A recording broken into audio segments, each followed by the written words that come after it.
Hello, I'm here today with Gary Rimar. He's here to talk a little bit about one of the NIST frameworks that can be very helpful in helping you to keep your organization safe. Gary's a CISSP. It's great to have you on the show. Can you tell me a little bit about the framework you're going to talk to us about today? Well, the framework I'm going to talk to you about today is NIST 800-53, and it is a security controls catalog.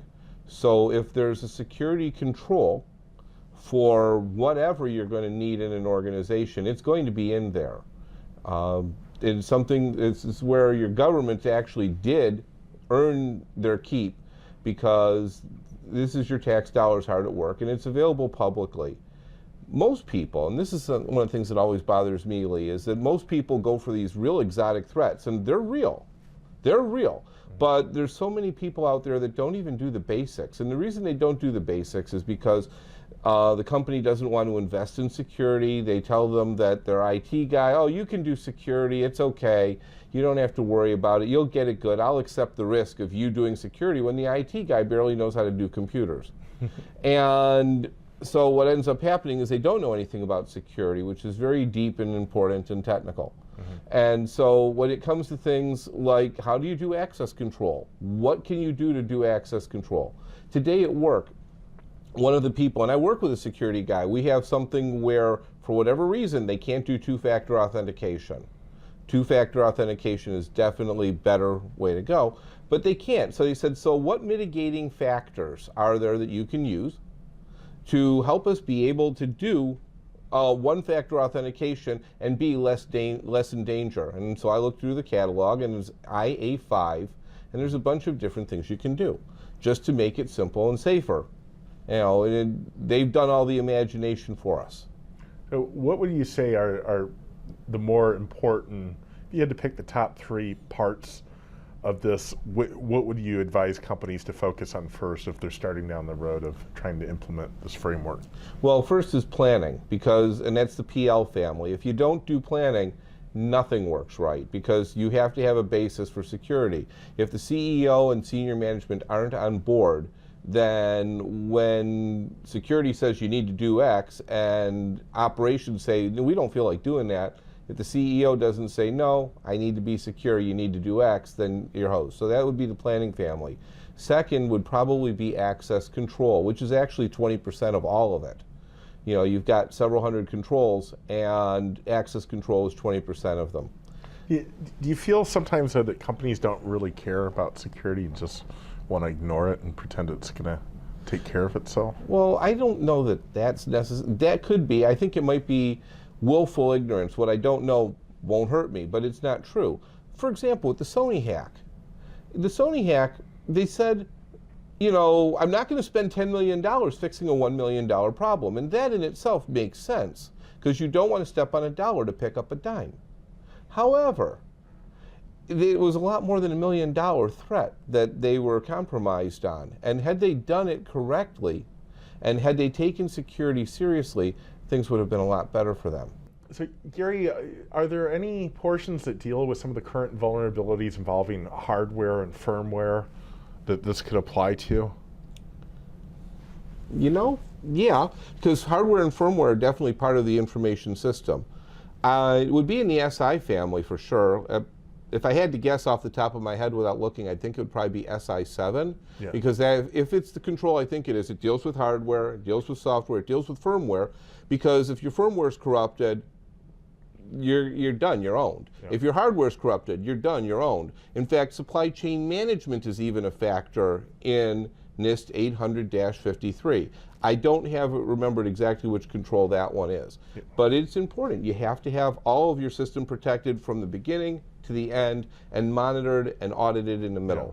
Yeah. Well, there was a notice last month from the NSA about Cisco routers being compromised, and that there aren't fixes yet out. So if that's still accurate, it's a concern. And one of the ways using this framework, IT professionals might try to assess this would be to open up the routers, get inside, and dump the firmware off the microchips and compare that against the manufactured supplied hash values. But the challenge I'm seeing with that is a lot of companies aren't putting the hash values for their firmware. They might do it for their software, but if you have a home consumer router, I'd be challenged to see how many home consumer routers have the manufacturers listing the firmware version with hash and really letting you get there to apply the software, because the ISPs are controlling that for the most part.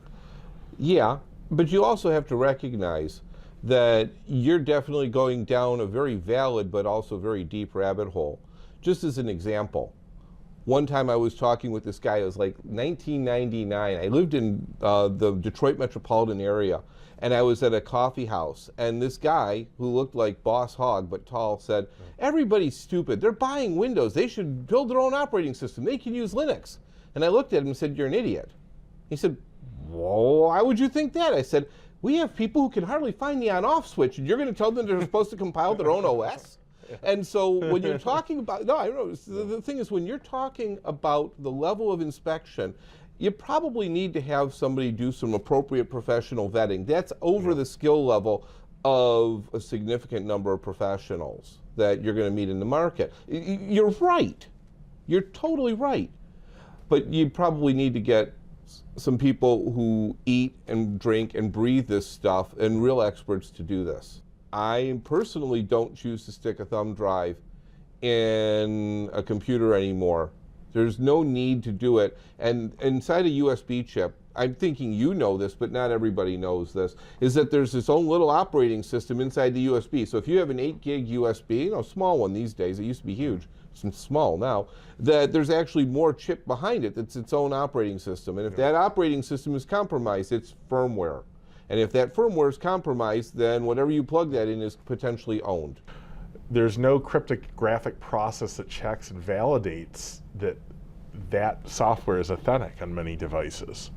So it's easy for nation-state malware to get into the chips. And when WannaCry wreaked havoc on many hospitals, I saw there was one out east that they said that they replaced all the hard drives in all their systems, and it's like, well, that's Did they replace great. them with ones that went through appropriate supply chain risk management? But even if they did replace all the hard drives, if malware injected into the chips of the mouse, the CD-ROM, the printer, then that was a waste of time, because those computers are going to quickly become compromised. Well, you're right about that. But again, this goes back to supply chain risk management. If you don't know where you're getting your stuff, you don't know what you're getting. And what I did read is that China has actually started making their own chips for themselves. They don't market them out of their country. Now, one can determine, is that their motivation, that they don't want to be infiltrated by another country, or do they want to infiltrate their country because of their politics? I don't know. I can't know. However, it might be a good thing for countries at least as big as us, with such a big target on our backs, to start creating our own chips and our own designs in our own country, where we can control the entire process from picking up the sand off the beach to handing you a laptop. Right. And you're right, it's not just the laptops or the hard drives, it's all the peripherals. Yeah, well, that's a struggle, because we want cheap, affordable products, but well, you quality, cheap. You have fast. good, fast, cheap. Pick which two. Yeah, I understand.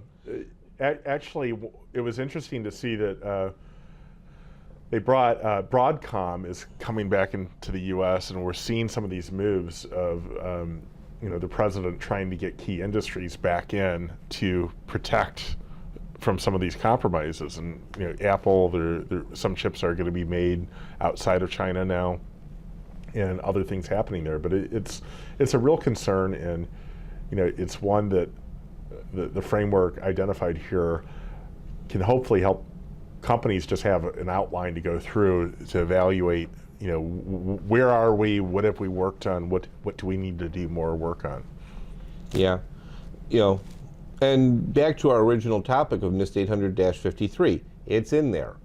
It's in there, supply chain risk management, and if, when I was first starting in IT in like 2000, I knew enough about security. No, I didn't know enough about security, that I hired it out. And had I been availed of this book, I would have probably been able to do a much better job, and I would have probably gotten into this career sooner, because this stuff is cool.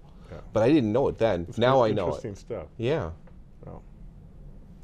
So do you have any other advice you'd like to give to our viewers as it relates to helping to keep themselves secure?